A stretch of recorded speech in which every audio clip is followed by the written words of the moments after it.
ರೇಷ್ಮಾ ಅವರೇ, ಸೊ ನಾವು ಬಾಡಿಗೆ ತಾಯಿ ಅಂದ್ರೆ ಕಥೆ ಹೇಳ್ತಾ ಇದ್ರಿ, ತಾವು ಕೂಡ ಒಬ್ಬ ಬದಲಿ ತಾಯಿ, ತಾವು ಕೂಡ ಯಾರ್ದೋ ಮಗುವಿಗೆ ಜನ್ಮ ಕೊಡ್ತಾ ಇದ್ರಿ. ಏನು ನಿಮ್ಮ ಹಿನ್ನೆಲೆ ಏನು, ನೀವು ಹೇಗೆ ಬಂದ್ರಿ ಈ ಫೀಲ್ಡಿಗೆ? ನನಗೂ ತುಂಬ ಕಷ್ಟ ಇತ್ತು ಸರ್. ಮೊದಲೇ 3 ವರ್ಷದಿಂದ ಜಾಸ್ತಿ ಕಷ್ಟಪಟ್ಟಿದ್ದೀನಿ ನಾನು. ನಮ್ಮ ಮನೆಯವ್ರಿಗೂ ಬಿಸ್ನೆಸ್ ಇರಲಿಲ್ಲ, ನನಗೂ 3 ಮಕ್ಕಳವ್ರೆ, ಅವ್ರಿಗೂ ಸಾಕಬೇಕು, ಈ ಸ್ಕೂಲ್ ಫೀಸು ಎಲ್ಲ ಐತೆ, ತುಂಬ ಬಡತನ. ನಮಗೂ ಬೇರೆಯವರು ಯಾರೋ ಬಂದು ಹಿಂಗೆ ಹೇಳಿದರು, ಬನ್ನಿ ಸರ್ ಅಲ್ಲಿ ಬಂದು ಕರ್ಕೊಂಡು ಹೋಗ್ತೀನಿ, ನಿಮ್ಗೆ ತೊಂದರೆ ಜಾಸ್ತಿ ಐತೆ, ಅಲ್ಲ ನಮ್ಮ ಸೃಷ್ಟಿಯಲ್ಲಿ ಹೋಗಿ ಸೃಷ್ಟಿ ಸಂಸ್ಥೆಯಲ್ಲಿ ಹೋಗೋ ಕೇಳವ ಅಂತ ಕರ್ಕೊಂಡು ಬಂದಿದ್ದರು. ನಾನು ಸರ್ಗೆ ಮೇಡಮ್ಗೆಲ್ಲ ಮೀಟ್ ಮಾಡಿದ್ದೆ. ಅವರು ನನಗೆ ನೋಡಿ ಮೊದಲೇ ಈ ಸ್ಕ್ಯಾನಿಂಗ್ ಎಲ್ಲ ಪೂರ್ತಿ ಬ್ಲಡ್ ಟೆಸ್ಟ್ ಹಿಸ್ಟಾಲಿಸ್ ಎಲ್ಲ ಮಾಡಿ ಎಗ್ ಡೊನೇಟ್ ಮಾಡಿ ಆಮೇಲೆ ಸೆರೆಗೊಟ್ಟಾಗಿದೆ. ಓಕೆ, ನೀವು ಮುಸ್ಲಿಮ್ಸ್ ಅಮ್ಮ? ನೀವು? ಹಾಂ, ಮುಸ್ಲಿಮ್ಸ್. ನನಗೆ ಬಹಳ ಆಶ್ಚರ್ಯ ಆಗುವಂಥದ್ದು ಇದೇನೆ ನೋಡಿ, ನೀವು ಇಂಥದ್ದೊಂದು ದಿಟ್ಟವಾದಂಥ ಹೆಜ್ಜೆ ಇಟ್ಟರೆ ನಿಮಗೆ ನಾನು ಸ್ಪೆಷಲ್ ಕಂಗ್ರಾಟ್ಸ್ ಹೇಳಬೇಕು ನಿಮಗೆ. ಯಾಕಂದರೆ ಸಾಮಾನ್ಯ ಕೆಲವೊಂದು ಸಂಪ್ರದಾಯಗಳು ತುಂಬ ಬಿಗುವಿನ ಸಂಪ್ರದಾಯಗಳಿರ್ತವೆ. ಸೊ ಅಂಥದ್ರಲ್ಲಿ ಮುಸ್ಲಿಂ ಸಮುದಾಯ ಕೂಡ ಒಂದು ಅಷ್ಟು ಬೇಗ ಅದು ಹೊಸತನಕ್ಕೆ ತೊಡಗುವಂಥದ್ದಲ್ಲ. ಆದರೆ ನೀವು ಒಂದು ಹೆಜ್ಜೆ ಮುಂದಿಟ್ಟು ಬೇರೆಯವರಿಗೆ ಮಗುವನ್ನು ಎತ್ಕೊಡುವಂಥ ನಿಟ್ಟಿನಲ್ಲಿ ಹೆಜ್ಜೆಯನ್ನು ಇಟ್ಟಿದ್ದೀರಿ ಸರ್. ಮುಸ್ಲಿಂ ಅಂದರೆ ನಾವು ಮಾಡ್ಕೊಂಡಿರೋದು ಮುಸ್ಲಿಮು ಹಿಂದೂ ಅಂತ ನಮ್ಮ ಕೈಲಿಂದ ಮಾಡ್ಕೊಂಡಿರೋದು ಬೇರೆ ಜಾತಿ ಅಂತ. ನಾನು ಹೇಳೋದೇನು ಇಷ್ಟಪಡೋಕ್ಕೆ ಏನಂತ, ಎಲ್ಲರೂ ಮುಸ್ಲಿಮು ಹಿಂದೂ ಅಂದ್ರೆ ನಾವು ಮಾಡ್ಕೊಂಡಿರೋದು ಮನುಷ್ಯರು ಅನ್ನೋದನ್ನ ಫಸ್ಟ್ ಅರ್ಥ ಮಾಡ್ಕೋಬೇಕು ಅಂತ. ಹೌದು, ಒಂದೇ ದೇವ್ರು ಇರೋದು, ಬೇರೆ ಬೇರೆ ಚೇಂಜ್ ಮಾಡ್ಬಿಟ್ಟವ್ರೆ, ಕ್ರಿಶ್ಚಿಯನ್ಸು ಮುಸ್ಲಿಮು ಹಿಂದೂ ಅಂತ. ನಾನು ಅದು ನಂಬಲ್ಲ ಸರ್. ನನ್ನ ಕಷ್ಟದಲ್ಲಿ ಅಲ್ಲ, ಈ ತಾಯಿಗೆ ಅರ್ಥವಾಗಿರುವಂಥದ್ದು ಬಹುಶಃ ಸಮಾಜಕ್ಕೆ ಅರ್ಥವಾಯಿತು ಅಂತಂದರೆ ಸಮಾಜದಲ್ಲಿ ಎಂಕು ಡೊಂಕುಗಳು, ಈ ಥರ ಜಗಳ ಗುದ್ದಾಟಗಳು, ಈ ಥರ ಸಮಸ್ಯೆಗಳೇ ಬರಲ್ಲೇನೋ ಅಂತ. ರಂಗನಾಥ್ ಸರ್ ಇವ್ರ ಹಸ್ಬೆಂಡು ಇನ್ನೂ ತುಂಬ ಚೆನ್ನಾಗಿ ಹೇಳ್ತಾರೆ. ಏನಾದರೂ ಹೇಳಿದ್ರೆ ಎಷ್ಟು ಇದಾಗಿ ಹೇಳ್ತಾರೆ ಅಂದರೆ, ಸರ್ ನನಗೆ ಜೀವನ ಕೊಡ್ತಾ ಇರೋದು ನಮ್ಮ ಭಾರತ ದೇಶ ಅಂದ್ರೆ ನನಗೆ ಅವ್ರ ಬಾಯಲ್ಲಿ ಕೇಳ್ಬಿಟ್ಟು ಇನ್ನೂ ಹೆಮ್ಮೆ ಅನ್ನಿಸ್ತದೆ. ಹೆಂಗೆ ಹೇಳ್ತಾರೆ ಅಂದರೆ ಒಂದೊಂದು ವರ್ಡೂ ಸರ್ ನಾವು ಯಾಕೆಂದರೆ ಕೇಳ್ತೀವಲ್ವ, ಸ್ವಲ್ಪ ಈ ಏನಾಗಿದೆ ರಿಲಿಜನ್ ಇಂಪಾರ್ಟೆಂಟ್ ಆಗುತ್ತೆ ನೋಡಿ. ನಾಳೆ ದಿನ ನಿಮ್ಮ ಸಮಾಜದ ನಿಮ್ಮ ಜಾತಿಲಿ ಏನಾದರೂ ಅಕಸ್ಮಾತ್ ತೊಂದರೆ ಕೊಟ್ಟರೆ ಈ ಥರ ಎಲ್ಲ ರೆಡಿ ಇದ್ದೀರಾ ಅಂದರೆ, ಸರ್ ನಾನು ಕಷ್ಟದಲ್ಲಿ ಇದ್ದು ಒಂದೊತ್ತು ಊಟ ಮಾಡ್ತಾ ಇದ್ದಾಗ ಯಾವ ಜಾತಿನೂ ಬರಲಿಲ್ಲ, ಯಾವ ಸಮಾಜನೂ ಬರಲಿಲ್ಲ, ಸಖತ್ತಾಗಿ ಹೇಳ್ತಾರೆ. ಒಳ್ಳೆ ಮಾತು ಸರ್. ಯಾಕಂದ್ರೆ ಉಪವಾಸ ಇದ್ದಾಗ ಯಾವ ಜಾತಿ ಅನ್ನ ಮಾತ್ರ, ಆ ಅನ್ನದ ಮೇಲೆ ಇಂಥದ್ದೇ ಜಾತಿ ಇಂಥದ್ದೇ ಧರ್ಮ ಖಂಡಿತವಾಗ್ಲೂ ಬರೆದಿರೋದಿಲ್ಲ. ಸೊ ಹೇಳಿಮ್ಮ, ಅವ್ರು ಹೇಳಕ್ಕೆ ಕಷ್ಟ ಹೇಳ್ತಾರೆ ಜನಕ್ಕೆ ಏನು ಸರ್, ಏನಾರ ತಪ್ಪ ಅಂತಾರೆ, ಏನಾರ ಮಾಡ್ತಾರೆ, ಒಂದು ಕೆಟ್ಟ ಕೆಲಸ ಮಾಡಿದ್ರೆ ಕೆಟ್ಟ ಅಂತ ಬರುತ್ತೆ. ನನಗೆ ಅನಿಸುತ್ತೆ ಅದು ಕೆಟ್ಟ ಕೆಲಸ ಮಾಡ್ತಾ ಇಲ್ಲ ಅಂತ. ವೆರಿ ಗುಡ್ ಅಮ್ಮ, ವೆರಿ ಗುಡ್. ಯಾಕೆಂದರೆ ಮಕ್ಕಳಿಲ್ಲ, ಒಂದು ತಾಯಿಗೆ ಮಕ್ಕಳಾಗುತ್ತೆ, ನನಗೂ ಒಂದು ಸ್ವಲ್ಪ ಪ್ರಾಬ್ಲಮ್ ಸಾಲ್ವ್ ಆಗುತ್ತೆ. ಈ ಜಾತಿ ದೇಶ ಇದಂದರೆ ಯಾರು ಬಂದು ನಾವು ಊಟ ಇಲ್ಲ ಅಂದರೆ ಯಾರು ನಮ್ಗೆ ಬಂದು ಕೊಡಲ್ಲ. ಅಷ್ಟು ನಾನು ನಮ್ಮ ಯಜಮಾನ್ರು ಸಪೋರ್ಟ್, ನನಗೆ ಯಜಮಾನ್ರು ಸಪೋರ್ಟ್ ಜಾಸ್ತಿ ಐತೆ. ಫುಲ್ ಸಪೋರ್ಟ್ ಮಾಡ್ತಾರೆ. ಅವ್ರಿಗೂ ಗೊತ್ತು ತಪ್ಪು ಕೆಲಸ ಮಾಡ್ತಾ ಇಲ್ಲ, ನಾನು ಎಲ್ಲ ಒಳ್ಳೆ ಕೆಲಸ ಮಾಡ್ತಾ ಇದ್ದೀನಿ ಅಂತ ಅವ್ರಿಗೂ ಗೊತ್ತು. ವೆರಿ ಗುಡ್ ಅಮ್ಮ. ಅಂದರೆ ನಿಮ್ಮ ಕೆಲಸದ ಬಗ್ಗೆ ನಿಮಗೆ ಹೆಮ್ಮೆ ಅನಿಸ್ತಾ ಇದೆ? ಹೆಮ್ಮೆ ಅನಿಸ್ತಿದೆ ಸರ್. S, wonderful. ರೇಷ್ಮಾ ಅವರೇ, ಶಶಿರೇಖಮ್ಮ ಏನಂತೀರಿ ತಾವು? ನಮಸ್ಕಾರ, ಹೇಳಿ ಸರ್. ಇದ್ರ ತಪ್ಪು ಅಂತ ಏನು ಹೇಳೋಕ್ಕಾಗಲ್ಲ ಸರ್. ನಾವು 3 ವರ್ಷಕ್ಕೆ ಮುಂಚೆ ಬಂದು ಎಗ್ ಡೊನೇಟಿಗೆ ಅಂತ ಕೇಳ್ಕೊಂಡೋಗಿದ್ದೆ ಮಹಾಲಕ್ಷ್ಮಿ ಲೇಔಟಲ್ಲಿ ಇದ್ದಾಗ. ಯಾವ ನಿಮ್ಮದು? ನಮ್ಮದು ಶಿವಮೊಗ್ಗ.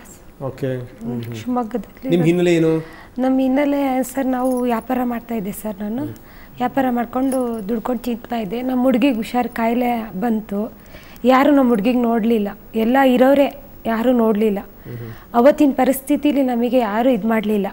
ನಾವು ಈ ಸಂಸ್ಥೆಗೆ ಬಂದು ನಮ್ಮ ಮಗಳಿಗೆ 25,000 ರೂಪಾಯಿ ಎಗ್ ಡೊನೇಟ್ ಮಾಡಿದ್ವು ಸರ್. ಮೀನಾ ಮೇಡಮು ನಮಗೆ ಸ್ವಲ್ಪ ಸಾಂತ್ವನ ಹೇಳಿ ನಮಗೆ ಎಗ್ ಡೊನೇಟ್ ಮಾಡೋಕ್ಕೆ ಸಹಾಯ ಮಾಡಿದ್ರು. ಅದು ಮಾಡಿದ್ಮೇಲೆ ನಾನು ಸರೋಗೇಟ್ ಆಗಬೇಕು. ಇವತ್ತಿನ ಪರಿಸ್ಥಿತಿಲಿ ನಮಗೊಂದು ಗ್ಲಾಸ್ ಗಂಜಿನೂ ತಂದು ಕೊಟ್ಟಿರಲಿಲ್ಲ ಸರ್. ಅವತ್ತಿನ ದಿವಸ ಆಸ್ಪತ್ರೆಯಲ್ಲಿದ್ದಾಗ ಗಂಜಿ ಕೇಳಿದ್ದಕ್ಕೆ ಗಂಜಿ ಸಮೇತ ನನಗೆ ನಮ್ಮ ಮನೇಲಿ ಯಾರೂ ತಂದು ಕೊಟ್ಟಿರಲಿಲ್ಲ. ತಾಯಿ ಮನೆಗಿಂತ ಹೆಚ್ಚಾಗಿ ಇವತ್ತು ನಾನು ಇಲ್ಲಿದ್ದೀನಿ ಸರ್.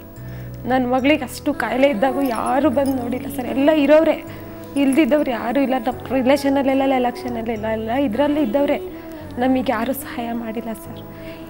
ನಾವು ಮಕ್ಕಳಿಲ್ದಿದ್ದವ್ರಿಗೆ ಮಕ್ಕಳು ಕೊಡೋದು ಒಂದು ಇದು ತಾಯಿ ಮನೆ ಥರ ಸರ್. ನಮಗೆ ನಾವು ಇಲ್ಲಿಂದ ಹೋದ್ಮೇಲೂ ನಾವು ಬದುಕೋಕ್ಕೆ ದಾರಿ ಮಾಡಿಕೊಡ್ತಾರೆ ಸರ್. ಇದಕ್ಕೆ ಈ ಸಂಸ್ಥೆಗೆ ಹೆಣ್ಮಕ್ಳು ಬಂದವ್ರು ಎಲ್ಲರೂ ಉದ್ಧಾರ ಆಗಿ ಹೋಗ್ತಾರೆ ಸರ್. ಅಷ್ಟೇ ನಾನು ಹೇಳೋದು.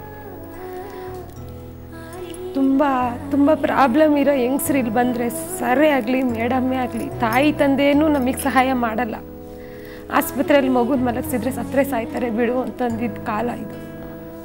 ನಾವು ಇಲ್ಲಿ ಬಂದು ನಮ್ಮ ಮಗಳಿಗೂ ಒಳ್ಳೇದಾಗೈತೆ ಸರ್. ತಿಂಗಳಿಗೆ ಒಂದ್ಸರಿ ಇಂಜೆಕ್ಷನ್ ಹಾಕ್ಸಕ್ಕೆ ಹೋಗ್ತೀನಿ, ನೋಡ್ಕೊಂಬರ್ತೀನಿ ಮಗುನ. ಚೆನ್ನಾಗಿದೆ ಸರ್. ಸೊ ನಿಮ್ಮವರೇ ನಿಮ್ಗೆ ಆಗಿಲ್ಲ ಅಂಥದ್ರಲ್ಲಿ ನಮ್ಮವರು ಯಾರೂ ಆಗಿಲ್ಲ ಸರ್, ನಮಗೆಲ್ಲ ಇರೋ ಅಂಥವ್ರೇ ಆಗಿಲ್ಲ ಸರ್, ಯಾರೂ ನೋಡಿಲ್ಲ ನಮಗೆ. ನಮ್ಮ ಮಗುನ ಇರಲಿ ಕೈ ಬಿಟ್ಬಿಡು ಅಂತಲೂ ಹೇಳಿದ್ರು. ಆದರೆ ನಮ್ಮ ಮನೆಯವರು ನಮ್ಮ ತಂಗಿ ಎಲ್ಲ ಸಜೆಷನ್ ಮಾಡಿ, ನನ್ನ ಫ್ರೆಂಡು ನನ್ನ ಕ್ಲಾಸ್ಮೇಟ್ ಆಶಾ ಅಂತ ಅವಳು ಕರ್ಕೊಂಬಂದು ಸಂಸ್ಥೆಗೆ ಸೇರಿಸಿದ್ಲು. ಒಂದು ಇದಕ್ಕೆ ಬಂದು ಸೇರ್ಕೊಂಡಿದ್ದೀವಿ ಸರ್, ನಾವು ಒಂದು ದೇವಸ್ಥಾನದಲ್ಲಿ ಇದ್ದೀವಿ ಅನ್ನೋಂಗೆ ಆಗಿದೆ ಸರ್ ನಂಬಿಕೆ. ಗ್ರೇಟ್ ಅಮ್ಮ, ಗ್ರೇಟ್. ಶಶಿರೇಖಾ, ಮತ್ತಷ್ಟು ನಾನು ನಿಮ್ಮ ಜೊತೆ ಚರ್ಚೆ ಮಾಡ್ತೀನಿ. ಶುಭ ಅವರೇ, ಸೊ ತಾವು ತಮ್ಮ ಕಥೆಯನ್ನೆಲ್ಲ ಹೇಳಿದ್ರಿ. ನೀವು ಹೇಳಿದ್ರು ಒಂದು ಒಳ್ಳೆ ಮಾತನ್ನು ಏನು ಅಂದರೆ, ಇಲ್ಲಿಂದ ಹೋಗ್ಬೇಕಾದ್ರೆ ನಮಗೆ ಬಹಳ ಬೇಸರ ಆಗುತ್ತೆ, ಹೇಗೆ ಹೋಗಬೇಕು ಅಂತ ಅರ್ಥ ಆಗಲ್ಲ ಅಂತ ಹೇಳಿ ಅಂತ. ಸೊ ಮುಂದೇನು ನಿಮಗೆ ಒಂದಷ್ಟೆಲ್ಲ ಕೈ ಕೆಲಸಗಳನ್ನು ಕೂಡ ಅವ್ರು ಹೇಳ್ಕೊಟ್ಟಿದ್ದಾರೆ, ಈ ಮೊಂಬತ್ತಿ ಮಾಡೋದಾಗಿರ್ಬೋದು, ಈ ಬೇರೆ ಬೇರೆ ಕೆಲಸ ಕಾರ್ಯಗಳನ್ನು. ಹೌದು ಸರ್, ಕ್ಯಾಂಡಲ್ ಮಾಡೋದು ಹೇಳ್ಕೊಡ್ತಾರೆ, ಮತ್ತು ಪೇಪರ್ ಬೌಲ್ಸ್ ಮಾಡೋದು ಹೇಳ್ಕೊಡ್ತಾರೆ, ಮತ್ತು ಬ್ಯೂಟಿಷಿಯನ್ ಕೋರ್ಸ್ ಇದೆ. ತುಂಬ ಅಂದರೆ ನಾವು ಇಲ್ಲಿಂದ ಹೋದ್ಮೇಲೂ ನಮ್ಮ ಕಾಲ ಮೇಲೆ ನಿಂತು ನಾವು ದುಡಿಬೋದು ಅಂತ ಹೇಳ್ಕೊಬೋದು. ಅದರಿಂದ ನಮಗೆ ತುಂಬಾ ಪ್ರಾಫಿಟ್ ಆಗುತ್ತೆ. ಕ್ಯಾಂಡಲ್ ಮಾಡೋದ್ರಿಂದ ನಮಗೆ 5,000ದಿಂದ 10,000ದಷ್ಟು ಮಂತ್ಲಿ ಸಂಪಾದನೆ ಆಗುತ್ತೆ. ಓಕೆ. ಬಟ್ ನಾವು ಈ ಸರ್ರೋಗೇಟ್ ಮದರ್ ಆಗಿರೋದ್ರಿಂದ ನಮಗೆ ಒಂದು ಮಂತ್ಲಿ ಒಂದು 30,000 ಪೇಮೆಂಟು ಸಿಗುತ್ತೆ ಅನ್ನೋ ಅಷ್ಟು ನಾವು ಪೇಮೆಂಟ್ ಲೆಕ್ಕ ಹಾಕಿರೋ 30 ಚಿಲ್ಲರೆ ಪೇಮೆಂಟ್ ಸಿಗುತ್ತೆ. ಆ ಥರದ್ದು ನಾವು ಎಲ್ಲೂ ದುಡಿಯೋಕ್ಕಾಗಲ್ಲ. ನಮ್ಮ ಎಜುಕೇಷನ್ ಇಲ್ದವರಿಗೆ ಮತ್ತು ಆ ಥರ ಇದ್ದವರಿಗೆಲ್ಲ ನಮಗೆ 30,000 ಅಲ್ಲ 10,000 ತೊಗೊಳ್ತೀವಿ ಅಂದ್ರೂ ಕಷ್ಟ ಇದೆ. ಸೊ ಈ ಒಂದು ವೇದಿಕೆ ಮುಖಾಂತರ ಈ ಥರದ ಕೆಲಸ ಕಾರ್ಯಗಳಿಗೆ ಮುಂದಾಗುವಂಥವ್ರಿಗೆ ಏನು ಹೇಳಕ್ಕೆ ಬಯಸ್ತೀರಮ್ಮ ನೀವು? ಅಂದರೆ ಈ ಥರ ಬಂದು ನಮ್ಮ ಥರನೇ ಸರ್ರೋಗೇಟ್ ಮದರ್ ಆಗಬೇಕು, ಅವರು ಕೂಡ ನಮ್ಮ ಥರ ಅವ್ರ ಕಾಲ ಮೇಲೆ ಅವ್ರು ನಿಂತು ದುಡಿಬೇಕು. ಮತ್ತು ಇಲ್ಲಿ ಬದಲು ತಾಯಿ ಆಗೋದಷ್ಟೇ ಅಲ್ಲ, ಸೃಷ್ಟಿ ಸಂಸ್ಥೆಯಲ್ಲಿ ತುಂಬ ಇವರಿಂದ ನಮಗೆ ಹೆಲ್ಪ್ ಇದೆ. ನಮಗೆ ಯಾವುದಾದ್ರು ಒಂದು ಉದ್ಯೋಗ ಕಲ್ತ್ರೂ ನಮ್ಮ ಕಾಲ ಮೇಲೆ ನಿಂತು ನಾವು ದುಡಿಬೋದು, ಬ್ಯೂಟಿಷಿಯನ್ ಆಗಲಿ ಯಾವುದೇ ಆಗಲಿ. ಎಸ್ ಶುಭ ಅವರೇ, ಸೊ ಇಲ್ಲಿ ತನಕ ಬಂದ್ಬಿಟ್ಟು ತಾವು ಸಾಕಷ್ಟು ಮಾತಾಡಿದ್ರಿ, ತಮಗೆ ಧನ್ಯವಾದ, thank you very much. So ಇನ್ನೊಂದು ಇಬ್ಬರು ಅತಿಥಿಗಳು ನಮ್ಮ ಜೊತೆಗೆ ಜಾಯ್ನ್ ಆಗ್ತಾ ಇದ್ದಾರೆ. ಇದೆಲ್ಲದರ ಜೊತೆಗೆ ಈ ರೀತಿ ಮಗುವನ್ನು ಪಡೆದಿರುವಂಥವ್ರು, ಅಂದರೆ ಅವರು ತಮ್ಮ ಹೆಸರನ್ನ ಹೇಳಲಿಕ್ಕೆ ಇಷ್ಟಪಡೋದಿಲ್ಲ, ತಮ್ಮ ಮುಖಚರಿಯನ್ನು ತೋರಿಸ್ಲಿಕ್ಕೆ ಇಷ್ಟಪಡೋದಿಲ್ಲ, ಅವ್ರನ್ನ ನಾವು ಬೇರೆ ರೀತಿಯಲ್ಲೇ ನಾವು ತೋರಿಸ್ತೀವಿ ಅವ್ರನ್ನ. ಅಂಥವರು ಕೂಡ ನಮ್ಮ ಜೊತೆಗೆ ನಾವು ಸ್ವಲ್ಪ ಹೊತ್ತಿಗೆ ಜಾಯ್ನ್ ಆಗ್ತಾರೆ. ಒಟ್ಟಾರೆ ಏನು ಅಂದರೆ, ಸಂತಾನಹೀನತೆಯನ್ನು ಯಾರು ಅನುಭವಿಸ್ತಾ ಇದ್ದಾರೆ, ಯಾರ ಮಡಿನಲ್ಲಿ, ನಮ್ಮ ಮಡಿಲಲ್ಲೂ ಕೂಡ ಒಂದು ಮಗು ನಗಬೇಕು ಅನ್ನುವಂಥವ್ರು ಯಾರ್ಯಾರಿದ್ದಾರೆ ಅಂಥವ್ರಿಗೆಲ್ಲರಿಗೂ ಕೂಡ ಒಂದು ದಾರಿದೀಪ ಆಗಬೇಕು, ಒಂದು ಮಾರ್ಗದರ್ಶನ ಆಗಬೇಕು. ಹೀಗಾಗಿ ಇದೊಂದು ಸುದೀರ್ಘವಾದಂಥ ಕಾರ್ಯಕ್ರಮ, 6 ಗಂಟೆಯಿಂದ 9 ಗಂಟೆಯ ತನಕ ನಿರಂತರವಾದಂಥ ಕಾರ್ಯಕ್ರಮ. ಸೊ ಇನ್ನಷ್ಟು ಮಾತಾಡೋಣ, ಅದಕ್ಕಿಂತ ಮೊದಲು ಮತ್ತೊಮ್ಮೆ ಪುಟ್ಟ ವಿರಾಮ.